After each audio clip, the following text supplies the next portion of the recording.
Gobaith ni o'r prosiect yma ydy bod ni yn dysgu mwy am natur twristiaeth ardal chwarelydol, ond o bwysicach ella be mae'r gymuned ei hunan, neu be da ni fel cymunedau yn feddwl o twristiaeth. The task has been to produce teams of people who have a shared understanding of what the project is and how they can contribute to it.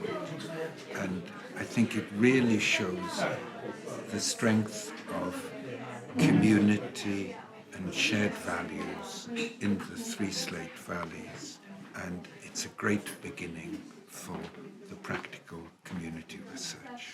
People's economy, and our aim is to help people build their confidence, skills and knowledge to be able to shape the economy, everything from addressing the climate crisis to the housing crisis. And here in Gwynedd there's some tourism, but that's not always working for local communities, and so we're working with members of the community to help them to support them in doing some community research into how tourism can better work for the community and the environment around here. Yna lot o bobl efo barn arno fo, ac mae lot o bobl yn cwarela amdano fo, mae'n yn ei fi'n drist. So, sy'n ni'n licio o'r sefyllfa fod yn well yma, bod yna bethau mae gymuned yn mwynhau allan arno fo, a chawn ni mynd ers nad ni'n fod yn siarad amdano fo. A wedi bod yn ddwrnod diddorol, cyfarfod o bobl gwahanol o Blaena a Bethesda a ardal llechi eraill y blawd o Ffynansia, ac gobeithio fydda ni wneud rhywbeth i ddod yr proses yn ei mlaen i edrych ar barniad bobl fe maen nhw fel o twristiaeth yn ein ardal. I am a student, but I work in Zipworld during the summer periods. So I'm hoping to learn more about community tourism as opposed to so much about the corporate world. And I'm hoping to learn more about how tourism affects different communities across the different valleys. Mae'n rili da, dwi wedi nabod mwy o bobl a dod i wybod mwy amdan sut ni'n gallu gwneud y newid ac jyst cymryd y step efo'r prosiect. The project is about community tourism and community benefits, and it seems to me that, in a sense, this needs research of the community, by the community, for the community. And clearly there's a role for academic advisors, but I think there's also an important role for participation and self-direction in all of this.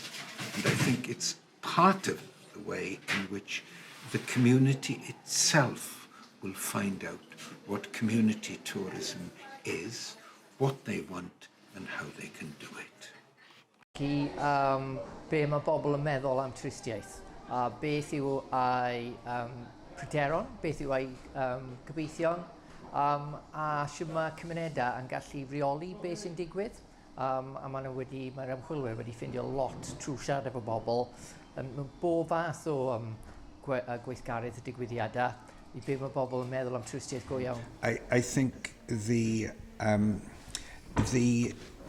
community researchers establish the social connection which really is driving the whole thing. Yeah.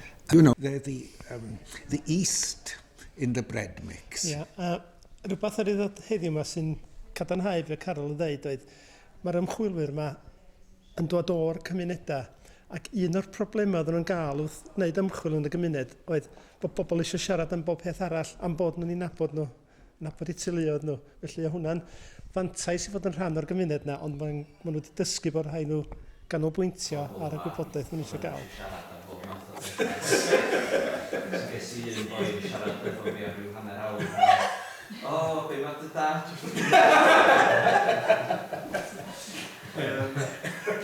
Ond cael bobl I siarad efo ni reit hawdd.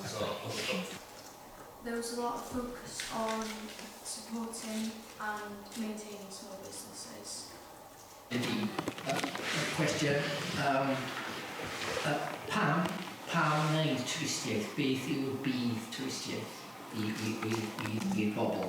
Ac yr tri peth oedd pobl yn poeni amdano oedd, fel dweud yn hefyd, swyddi, pa fath o swyddi, tai, trafnidiaeth, trafnidiaeth. Os ydy twristiaeth yn ddod i mewn allan ffurf o arian, sy'n mae'r arian yn cael i wario, neu os di cwmnïau yn mewn yn gwario arian yn lleol, allan sydd maen nhw'n gwneud hynny, a beth yw'r cyfrifoldebau o wario arian lleol ac yn gweithio ar y gymuned.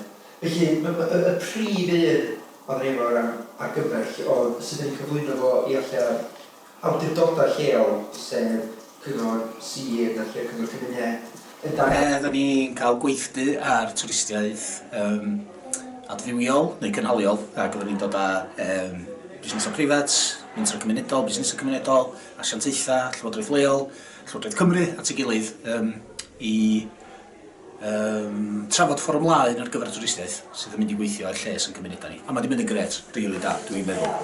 Ers blwyddyn bellach ac yn trafod sut i fynd ati i wneud yr ymchwil yma.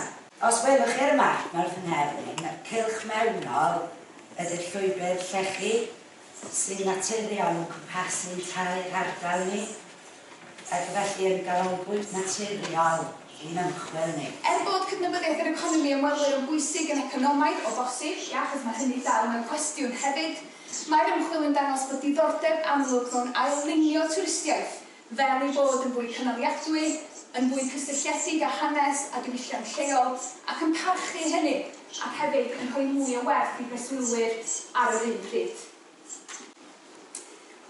Mae canfyddiadau'r ymchwil yn awgrymu bod defnyddio'r llwybr llechi fel ffocus ar gyfer twristiaeth a arweinwyr gan y gymuned yn rhywbeth y dylid ei archwilio ymhellach trwy ymchwil a datblygu y cymoedd llechi a drwy ddefnyddio ymchwilwyr cymunedol ni sydd wir wedi gwneud gwaith gwych. Felly da iawn, diolch yn fawr iawn i chi hefyd. Am y tro gyntaf, oedd y gymuned yn siarad efo'r gymuned am twristiaeth sydd yn cael atebion heriol, ond atebion gonest, dwi'n meddwl. A mae hynna'n holl bwysig. Mae ddigon hawdd i rywun dod o'r tu allan a gofyn wrthon ni beth da ni'n feddwl o twristiaeth.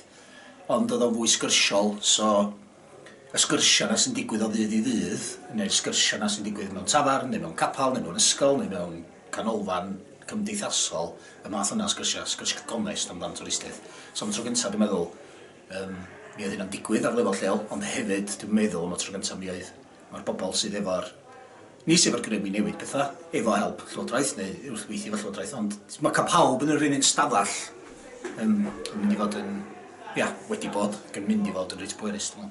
Pan ti'n cael 3 grŵp o 2 ardal gwahanol dod at ei gilydd ac yn gweithio tuag at yr un peth, a gweithio fo'i gilydd a dysgu wrth ei gilydd, wedi bod yn well na hynna.